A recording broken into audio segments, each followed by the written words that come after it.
कि फूटा करमवा के करिया लीलार हो, हमरा के लोगवा कहेला बनिहार हो। हमारा पीरियड रहे दिल्ली जैसन प्लेटफार्म पर हम 3 दिन बिछा के लुंगी सुतल हैं आ खाँची में के भात खैले हैं जो स्टेशन पर मिलेला आ बाथरूम में जाके अपन एतुका के फिर पानी से मुँह हाथ धो के लाजपत मार्केट में चल जाई भैया हमरो एगो कैसेट कल हमरो ई गाना। वैसे देखी गाना तो कहानी तो रहबे करेला विराह में, गावे में भी जब हम टी सीज में रिकॉर्डिंग करतली चाहे स्टेज पर भी हम गाइला तो खुद हम रोइला और आंसू आ जाओ कि तोरे बबुअन के हाथे पंछी उड़ल चाहे माथे। ये एक ऐसा सीन था कि जैसे उस समय सबके आंखों में आंसू आ जाते थे। हम सुनना चाहते हैं और उसी से शुरुआत। आज मुहले के मार मरले बाड़ी हो, सिउठा से दाग पिटिया लाल कैले। नमस्कार, मैं मनीष कुमार भारद्वाज, आप देख रहे हैं आजाद हिंद न्यूज। दोस्तों, बिरहा का जब नाम आता है तो सबसे पहले नाम आता है सर का, और परिचय का मोहताज नहीं है। बचपन में जब हम लोग गाना सुनते थे तो कहीं ना कहीं पढ़ने जाते थे तो साइकिल रोक कर गाना सुनते थे, बिरहा सुनते थे और आंखों से आंसू झलक जाते थे, माताएं बहनें रोने लगती थी। हम आज उनके साथ हैं, कहीं ना कहीं गर्व महसूस होता है और बिहार बक्सर में हैं। इनसे मुलाकात हुई अचानक। सबसे पहले आपका स्वागत है सर। प्रणाम, धन्यवाद, पूरा भोजपुरिया समाज के धन्यवाद। अच्छा, हम ये जानना चाहते हैं, भोजपुरिया समाज के बारे में बात होता तो कहीं ना कहीं भोजपुरियों में बात कर जाओ। हाँ बोली। आपके घर कहाँ पड़े, कहाँ से कि बक्सर में आज पहली बार आपसे मुलाकात भइल घर आपके? हमार घर की पूरा पड़ी कृतपुरा एगो गांव बा, बक्सर से 3-4 किलोमीटर आगे, चौसा और बक्सर के बीच में कृतपुरा गांव पड़ी। जैसे मैं एगो आपके कैसेट बहुत बचपन में हमने के सुन रहे जा, भाई बहन का प्यार, उनमें एगो गाना रहे जैसे वो गाना जब भी आवे, जब भी अकेले में बजा के हम रोए लगे। हम ही नहीं, शायद गांव के हर एक नागरिक अगर ध्यान से सुने तो आंख में आंसू आ जाओ कि तोरे बबुअन के हाथे पंछी उड़ल चाहे माथे। ये एक ऐसा सीन था कि जैसे उस समय सबके आंखों में आंसू आ जाते थे। हम सुनना चाहते हैं और उसी से शुरुआत हो। ई गाना वैसे देखी गाना तो कहानी तो रहबे करेला विराह में, गावे में भी जब हम टी सीज में रिकॉर्डिंग करतली चाहे स्टेज पर भी हम गाइला तो खुद हम रोइला और इतना रोइला कि मतलब हमसे कहीं कहीं तो ऐसा होला कि मुंह से जना की आवाज़ ना आई, अब गा ना पाइब हम, इतना हम भावुक हो जाइला। और जब रिकॉर्डिंग करत रही टी सीज में तो हम तो रोते रहली, रिकॉर्डिस्ट रोत रहलन, जे रिकॉर्डिंग करत रहे, रिकॉर्डिस्ट चावला जी रहलन, चावला जी रिकॉर्डिंग करत रहलन टी सीज में, ऊ रोत रहलन और कहला कि ओम प्रकाश आज के बाद ऐसा गाना स्टूडियो में हम रिकॉर्डिंग करो तो मत गई। तो गाना ही रहे चाहे वो रिक्शा चालक रहे, आवारा बेटा वो भी रहे, तो आप पब्लिक प्यार दियलस। हम चाहते नहीं कि तनी दो शब्द वो चीज़ के ओकरा में एगो गौले रहनी, वो भाई बहन के प्यार रोकली तो ओकरा मोस्ट रहे चीज कि माई आज मुहले के मार मरले बाड़ी। छोट बच्चा बा अपना बहनिया से कहता कि दीदी माई आज मुहले के मार मरले बाड़ी हो, सिउठा से दाग पिटिया लाल कैले बाड़ी। अरे माई आज मुहले के मार मरले बाड़ी, सिउठा से दाग पिटिया लाल कैले बाड़ी, सिउठा से दाग पिठिया लाल कैले बड़ी। मन एजा तक बिरहा आवत आवत पब्लिक ऐसन केहू ना होई जेकरा आँख से आंसू ना आ जाए, एक बार चाहे कलेजा पिघल ना जाए। यहाँ कहानी आते आते पब्लिक जरूर मने बहुत इमोशनल हो जाती थी, मंच पर भी हम गाते थे। तो ये बिरहा का तो जैसे हम गाना अभी आपके पास बैठे थे तो बिरहा सुन भी रहे थे, लेकिन कहीं ना कहीं बिरहा का ये बीच है, लेकिन बीच से ही लोग रोना चालू कर देते थे। कहानी और ख़ास तौर से हमार बिरहा, जब भी हम बिरहा गाई तो नया बिरहा जब लिखाला तो बरसक हम बिरहा के माध्यम से पब्लिक के एक संदेश दियल चाहिला, और चाहिला कि बिरहा में कुछ ऐसा अजूबा मोड़ होके कि पब्लिक के चाव बनल रहे कि एकरा आगे का हुई, एकरा आगे का हुई, एकरा आगे का हुई, ई कहानी में बनल रहे।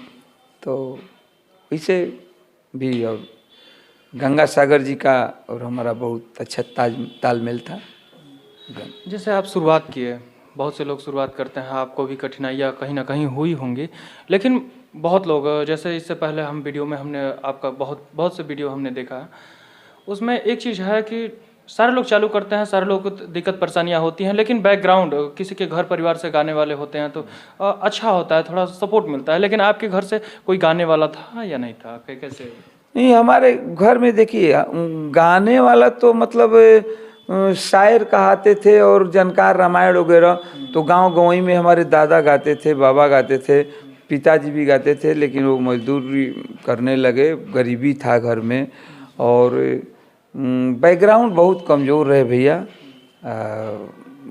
घर से अब एगो कोई होला कि गावत आओ करा के आज के बाकी आज सपोर्ट मिला तक, अब कौन लड़का गावे लगे तो ओकर बाबू अपन पैसा खर्चा कर लगता हूँ, सपोर्ट कर लगता हूँ, लेकिन हमनी कैसे हमारा ऐसे ना रहे, हमार बहुत घर से कंट्रोल रहे, घर से दबाव रहे कि मत ही गावे पावे। बाबूजी हमार चाहस ना कि ये गवैया नचनिया होके, और जब हम पढ़त भी रहली, गावत भी रहली, मैट्रिक तक हम घर से खर्चा ले ले हैं, ओकरा बाद घर से खर्चा ना लेली, गरीब परिवार रहे। हालांकि बाबूजी के उस समय सर्विस लाग गई रहे एथू में, बिजली विभाग में हो गया, तो फिर भी हम मैट्रिक तक परिवार रहे, बहुत ज़्यादा बड़ा परिवार रहे, और परिवार में सपोर्ट ना मिले हमके, और हमारा दादी सपोर्ट करता लिखा लिए हमके, आज बाबूजी के चाची लागत रहे। कहीं ना कहीं अब आप जैसे आपके घर से और केहू कलाकार उभर के आए बिरहा के? ना, हमार दो लड़का, दोनों लड़के का अलग अलग ट्रैक हो गया, पढ़ लिख करके अपना बिजनेस धंधा में फंस गए दोनों लड़के। जैसे आप बिरहा गायक हैं, कहीं ना कहीं आपको बिरहा की एक अलग पहचान आप बना चुके हैं बिरहा में, तो ये लगता है कि जैसे बच्चों को कभी इस लाइन में लाने का प्रयास किया आपने, आपकी सोच क्या थी? बड़ा लड़का हमार ए लाइन में आवल चाहे, आइल चाहलस, गाना भी गाया है, उसका एक कैसेट भी निकला है वेब कंपनी से, मोहल्ला बदनाम भाई, अच्छा गाया था, हमारे चुप्पे गाया था, लेकिन हमने सुना, वह संगीत स्टूडियो में जाकर गाया, हमने सुना तो उसको समझाए, क्योंकि हम इस चीज़ को देख चुके थे, हम इस लाइन को देख चुके थे, तो हमने कहा कि बेटा ग्रेजुएशन कर चुका था उस समय, हम कहे कि बेटा लाइन तो बहुत अच्छा है, लाइन में कोई शिकवा शिकायत नहीं है गायकी, अगर मंजिल मिल गया तो इसमें सब कुछ है, धन दौलत ऐशो आराम हर चीज़ आपको है, लेकिन रिस्क भी उतना ही उससे बड़ा है कि अगर मंजिल नहीं मिला तो जिंदगी भर जूता घसीटते रोड पर जिंदगी बीत जाएगी और दूसरा कोई काम भी नहीं होगा। अब तुम फैसला ले लो कि तुमको क्या करना है। जैसे आज के दौर कहीं ना कहीं ऐसा देखने को मिल रहा है कि बहुत लोग अश्लीलता सिक्का के दो पहलू आपने बताया चुका है, एक अश्लीलता भी है, अच्छाई भी है, लेकिन कहीं ना कहीं इतना ज़्यादा हद से अधिक होना अश्लीलता कहाँ तक सही है? नहीं ठीक है, मैं तो पहले ही कहता, पहले ही कहता, हम पहले ही कहली हैं कि से कौनो चीज पर्दा में होके के चाहिए, सिस्टम बा ओकर सिस्टम में होके के चाहिए, इतना ज़्यादा भी ना होके के चाहिए कि अब परिवार में या बस में केहू जाता, बेटी बहन बैठ अपना लड़किए के साथ बैठल बा आदमी, चाहे अपना बहने के साथ बैठल बा और ड्राइवर गाना लगा दिल बा, वो बजाओ तटे, अब उतना भी ना होके के चाहिए कि नहीं कहो कि आदमी की बंद करो ये कैसे, ये नहीं होना चाहिए। अच्छा, लास्ट में जाते जाते एगो और हम चाहब कि जैसे सवाल बा और गाना भी सुनल चाहब तन की सा सवाल ई बा कि मंच पे जब आप चढ़े हैं तो कहीं ना कहीं वो समय तो आँख हजारों हजार आदमी देखेलन आपके, गावत गावत कभी ऐसा सिचुएशन भइल बा कि आँख से आंसू झरकता, हाथ से कभी नहीं, हमेशा हर वक्त जब भी हम स्टेज पर गाए हैं और करुण रस का गाना गाए हैं, कौनो करुण रस के हम गाना गौले बने स्टेज पर, आज भी अभी अभी ये समय तो कबो ऐसा नहीं के बोल कि हम नहीं रोल। जनता तो कहीं ना कहीं वो चीज के तो सुन के बार बार रोवेले, आपके गाना के करुण रस के गाना हम खुद रोइला। अब हम ये ना देखिला कि जनता रोता कि ना, लेकिन हम इतना भावुक हो जाइला, चूंकि गाना गाते गाते हम इतना मशगूल उसमें डूब जाते हैं कि अब उस समय आगे पीछे या दुनिया तिनिया नहीं दिखाई हमको पड़ता है, हम बस गाना देखिला, वो कहानी देखिला, उसी चीज़ देखिला कि कैसे घटना घटल, का भइल, और एक के अनुसार मतलब हम खुदे रोइला। पब्लिक का हजारों लाखों पब्लिक रोज देखा था टाइम के कि का लगी से नहीं, ओम प्रकाश स्टेज पर करुण रस गाना गावेलन तो रोवेलन, इनका आँख से आंसू आवेला, इतना तक कि हमके कभी कभी बंद कर देवे के पड़ल बा गाना, 2 मिनट 3 मिनट ब्रेक दे देवे के पड़ल बटे, आंसू इतना बहे लगेला, हमारा गिरे लगेला। बिरहा जो नए नए सिंगर हैं, बिरहा गायक, उन लोगों को संदेश क्या देंगे, चाहे जो भी है? देखिए, हर कलाकारों को, चाहे बिरहा के कलाकार हो चाहे लोकगीत के कलाकार हो, सबको हम यही कहेंगे कि भैया हो गावा जा, मेहनत कर जा, सीखे की कोशिश कर जा, अश्लील गावला से केहू आगे ना बढ़ी। अश्लील मतलब वही बा कि मतलब बेपर्दा से बेपर्दा गवला से केहू चाहे कि हम एक बाइक सिंगर ऐसे बात ना होकेला, ओकरा खातिर मेहनत करे के पड़ी, आगे बढ़े खातिर हमरा खूब मन पड़ला जब हमारे स्ट्रगल के पीरियड रहे, हमहू चाहे कि हमरो कैसेट हो जाए, ओकरी कैसेट के जमाना रहे, टेप में चलते रहे, ओकर एगो गाना बाजे कि तारा बानो फैजाबादी के हाथ में मेहंदी मांग सेनरुआ बर्बाद कजरवा हो गई, 12 बोलूँ बिना निदियो ना आवे करवटमा सुबेरवा हो गई। उस समय हमारे स्ट्रगल के पीरियड चलत रहे। कही सरदार जी गौले रही, सरदार सिन्हा कि अमवा महुआ के झूमे डलिया, तनी ताका न बोलो मुँह हमार ओरिया, पटना से बैदा बोला, पटना से बैदा बोला दर नजरा गई गोइया। तो उस समय हमारे स्ट्रगल के पीरियड रहे। दिल्ली जैसन प्लेटफार्म पर हम 3 दिन बिछा के लुंगी सुतल हैं, आ खाँची में के भात खैले हैं जो स्टेशन पर मिलेला, आ बाथरूम में जाके अपन एतुका के फिर पानी से मुँह हाथ धो के लाजपत मार्केट में चल जाई, भैया हमरो एगो कैसेट कर लो, हमरो एगो कैसेट कर लो। स्ट्रगल के पीरियड में पब्लिक के इतना वही प्यार मिलल कि वही दिल्ली स्टेशन पर उतरी थे, हमारा खातिर एसी गाड़ी रहे, खड़ा रिसीव करे वाला आदमी रहे, ले जाओ एसी कमरा मिले, तो सब पब्लिक के प्यार बा। और हम तो पहले बतैला, जो बताओ तनी कि अभी हम उतना बड़ गायक नहीं कि अभी हम सीखत नहीं, और पब्लिक के प्यार यही तरह बनल रहे कि हम सीखत रहे। ये आपके बड़कपन बा, लेकिन हम चाहते हैं कि जात एगो करुण रस के कुछ सुना दें कि जैसे कहे से कि कहीं ना कहीं कैसेट में देख के वो आदमी दिल के झकझोर देते रहा, तो सामने देख के देखिए एगो हम करुण रस के चैनल ओनर पर भी आप देख ले, कब आपके चैनल से भी हम कह देता नहीं, गा देता नहीं, गावत लिए हम कि फूटा करमवा के करिया लीलार हो, हमरा के लोगवा कहेला बनिहार हो, हमरा के लोगवा उठी सूती रोज हम, एक मजदूर की व्यथा है, उठी सूत अपने मालिक से कहता है कि उठी सूती रोज हम करी सानी गोतिया, उठी सूती रोज हम करी सानी गोतिया, आ कुरुता फाटल रहे फाटल बिया धोतिया कि औरी अंगवा छिनैखे जरेला कपार हो हमरा के लोगवा कहेला बनिहार हो हमरा के लोगवा।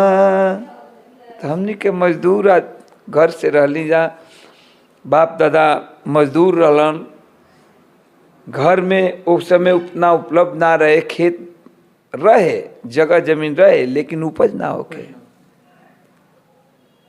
संभव ना रहे, उस समय इतना साधन ना रहे।